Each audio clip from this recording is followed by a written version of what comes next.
Good day, everybody, and welcome to another edition of the Military and Foreign Affairs Network. I am your host, the voice of reason. In today's issue, we are discussing elements of the ongoing war between the United States, Iran, and Israel. Now, the mainstream media here in the United States would lead you to believe that the United States is on the verge of a weapons crisis, a munitions crisis, meaning that the average uninformed urbanite watching the evening news is being led to believe that the U.S. is on the verge of running out of surface-to-air missiles designed to take down Iranian ballistic missiles, cruise missiles, and drones. They would also lead you to believe that the United States is running low on air-launched ground attack systems and sea-launched ground attack systems, such as the Tomahawk and the JASSM. This is not true. This is not true.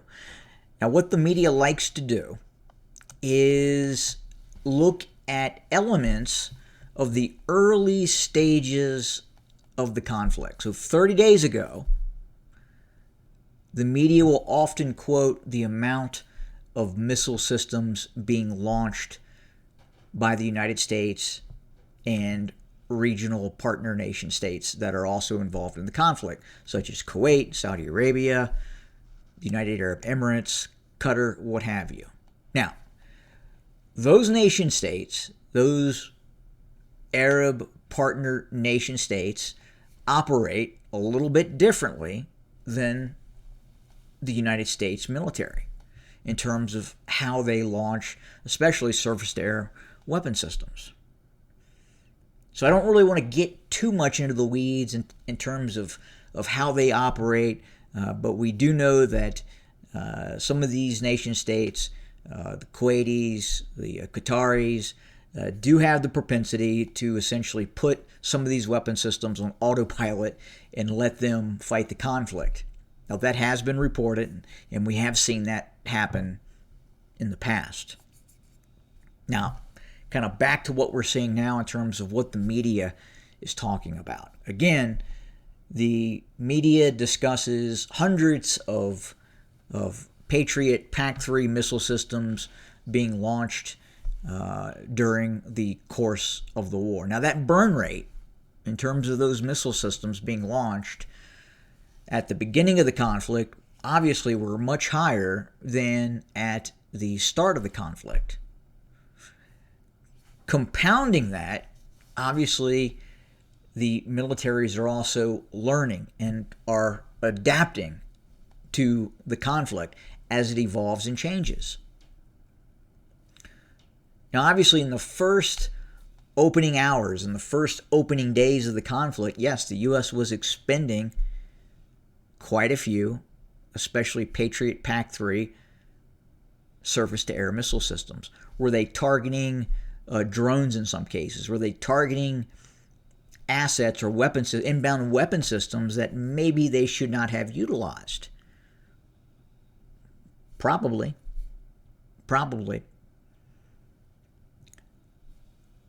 The Iranians, at the start of the conflict, were using essentially two weapon systems, and to a limited extent, a third weapon system. And I'll show you those here real quick. So they were using ballistic missiles. Those were, at the start of the conflict, were being fired about 90 to 100 per day at the start of the conflict. Drones, Shahed drones, and other drones as well.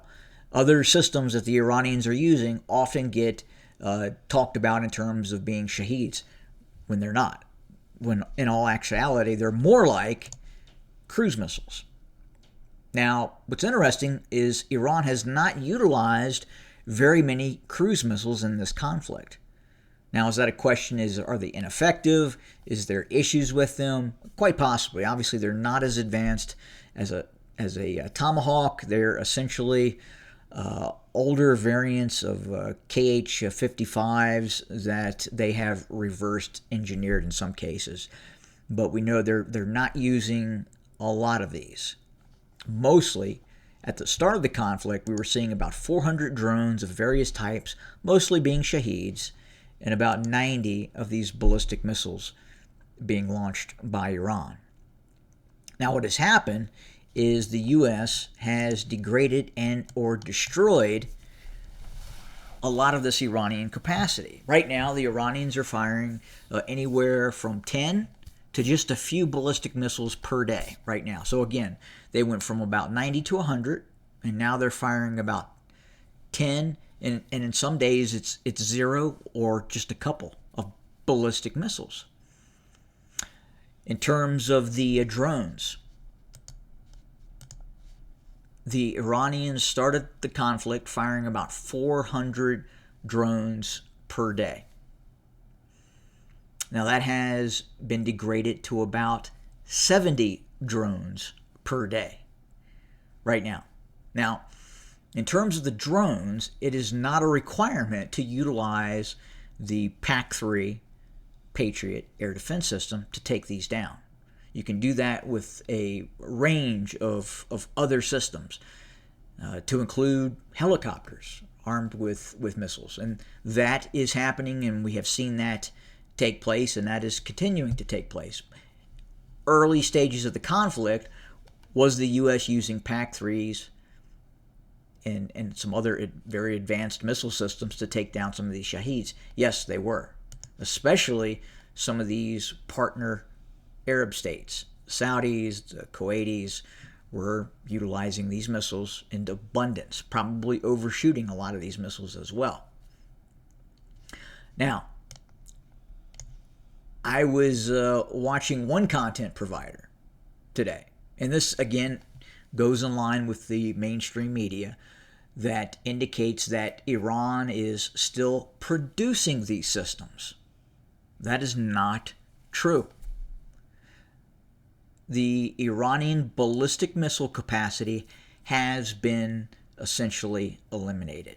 Not only that, the United States and the Israelis not only went after the Iranian missile production capability, they actually went after and identified and terminated many of the workers and brain bugs around the development and manufacturing of these ballistic missiles. So the U.S. went after both the production capacity, but during the course of the lead up to this conflict, and this has been going on for several years now, they were able to identify the housing, the areas where a lot of these workers would go in terms of alternate locations when conflict would arise. And the U.S. went after these individuals as well, both the workers and the actual developers of these systems, the real brains behind many of these systems. So in terms of ballistic missiles, that capacity in terms of producing those systems is gone. Do they have missiles stockpiled? Yes, they do. They're sitting in these missile cities and missile mountain locations, but they're definitely not firing anywhere close to what they were utilizing at the start of the conflict. The Shaheed drones, can they produce those? Yes, the Shaheed can be produced in an environment or a locale in which you can't produce a ballistic missile. They can produce more of those. The Shaheeds can essentially be produced in a oversized garage or a smaller sized warehouse inside of Iran. Is the U.S. targeting those locations? Yes, they are. But industrial capacity, meaning massive industrial buildings that were being used to mass produce the Shaheed on large scale, those sites have been destroyed, as have the actual individuals with the know-how to make these systems. were also targeted. And again, that's why you're seeing less Shahed drones being launched in this conflict. So look, as you hear the media discuss the whole idea that the U.S. is running out of surface-to-air missiles, the U.S. has used lots of ground attack missiles and is running low. That is simply not the case. Look, you have to understand something. The U.S., going back to the Cold War, after the Cold War, and kind of where we exist now, at one point the U.S. operated under what they call a win-win doctrine, meaning the U.S., going back to the 80s and before that, was built, the U.S. military was built to fight two near-peer adversaries at the same time. The current structure, with the utilization of allied partner states, it is designed kind of a win, hold, win status or doctrine. What does that mean? Well, essentially, the U.S. military is designed right now to fight a near-peer adversary such as China or the Russian Federation. At the same time, it is also designed to fight a regional adversary such as Iran. And that is the hold operation. So again, you win versus a near peer. You utilize allied nation states, obviously, in that endeavor as well, while at the same time holding and limiting what the regional adversary is able to do. Once you defeat the near-peer adversary, you can then pivot and then defeat the near-peer, not the near-peer adversary, the regional adversary, such as Iran. Now look, right now we are not fighting a near-peer adversary. We are not. We are not fighting China. We are not fighting the Russian Federation. Are we assisting the Ukrainians? Is Western Europe and the North Atlantic Treaty Organization assisting the Ukrainians? Yes, they are, but a hot war right now is not being fought by the United States between the Russian Federation. It's not happening. Right now, the United States is simply fighting a regional adversary, and I would say right now a regional adversary that the U.S. really didn't prepare in terms of believing that they needed to create contingency plans for some of the strategic moves done by the Iranians, such as shutting down the Strait of Hormuz. Yes, the U.S. should have prepared better for this operation. Contingency plans have been created, but the movement of forces to implement those contingency plans were not done very effectively. And we're seeing those pieces being moved into place right now. And I can tell you that once those pieces are moved in place over the next 14 to 30 days, you're going to see the U.S. become much more effective in terms of opening the Strait of Hormuz and gaining complete control of the Persian Gulf. You're going to see that happen. I would say right now, in terms of what the U.S. was going after, its intended targets at the start of the conflict, the U.S. has hit all those. The U.S. right now is essentially running out of targets to strike on the ground because we don't really know where some of those targets are located, and the Iranians obviously are an active adversary. They are fighting a war. Are the Iranians fighting total war as of yet? Not really, I wouldn't say that. We would see some moves on the ground, and we really haven't seen that. So this conflict is kind of restricted to a blockade by the Iranians in trying to prevent movement and affect the global economy and the U.S. economy, while at the same time trying to continue to launch or maintain the perception that it has the ability to do more than it actually can. And that's where it is right now. The simple fact, it's firing about 70 drones per day. Most of those are getting shot down. Some get through. They're firing about 10 ballistic missiles per day, or less, or none. Most of those are intercepted. Some get through. In the case of that AWACS at the Saudi Air Base, right? It happens. It's going to happen. But realistically, if you look at the casualty rates, you look at U.S. troops that have been KIA'd in action, said the same thing, but the amount of U.S. aircraft losses have been relatively light. It really has.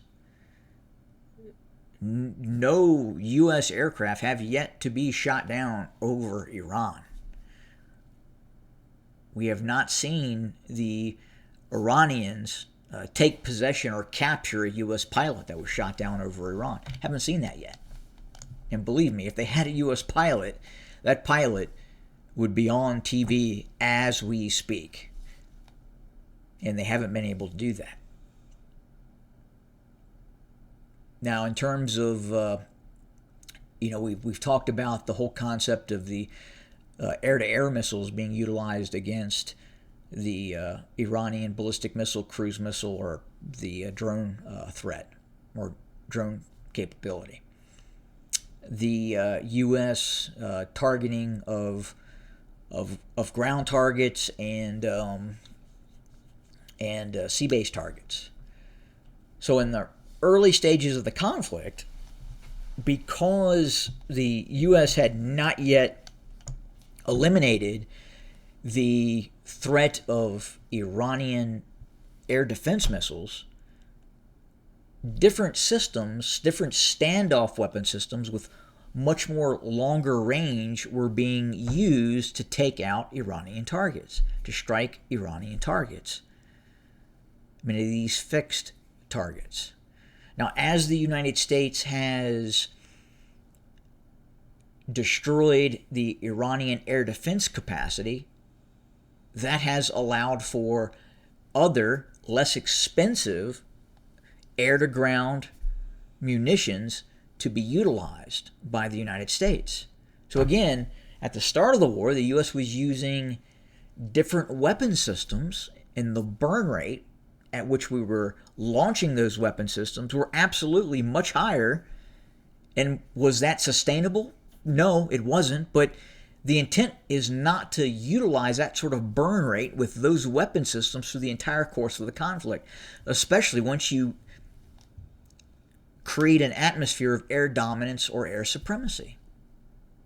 And you can fly aircraft over Iran and drop other systems such as JDAMs, which again are still essentially standoff weapon systems. There even has been a few cases of observed U.S. naval aviation gun runs using the automatic cannons on a FA-18 to attack a Iranian surface vessel. We've seen that. Now, was that a mission-based objective? Was that mission that was something that was designed around that weapon system, around that gun? Probably not. That was probably a Navy aviator hot-dogging it a bit and probably taking some risk in which he didn't have to on a target of opportunity after he had expended other weapon systems. But I would say caution yourself on what you're hearing, especially from one of these far left-wing news outlets here in the United States, that the U.S. is on the precipice of exhausting its weapon systems. It's just not true. Do we have less weapons now than on the first day of the conflict? Yes, absolutely. Or is the United States going to make more of those systems? Yes, absolutely. Those stocks will be replenished and are being replenished. But are we in a state, meaning the United States, is the United States in a state where it could not fight a near-peer adversary because of this regional conflict? Absolutely not. There is, again, there is not that much combat power that has been focused on this conflict. If you look at the entirety of U.S. capability, and yes, you have to also take into account the bluster of the current administration in terms of the telegraphing of military operations. Obviously, you've heard that take place in terms of this is the greatest armada or a buildup of U.S. forces in X amount of time. It's not really true. Right now, there's one aircraft carrier that's essentially operating in CENTCOM, with another one on the way. The U.S. has not fully mobilized itself, and I use mobilized in a kind of a loose term, but the U.S. could flex a lot more resources than what it's done thus far. And part of that obviously is because part of this operation is being conducted by the Israelis, and the Israelis have an immense capacity, immense capability. So you're really looking at two operational air forces with incredible capability. The Israelis have been in the past limited by air refueling capability. The U.S. has that air refueling capability and is utilizing that capability to have the Israelis strike a lot of these targets in Iran. And that's what they're doing. But we will see what happens over the course of the next several days as the U.S. pivots additional forces and the conflict continues. So we will continue to cover and bring you more information. As always, thank you for joining us. More to come very, very soon. Good day.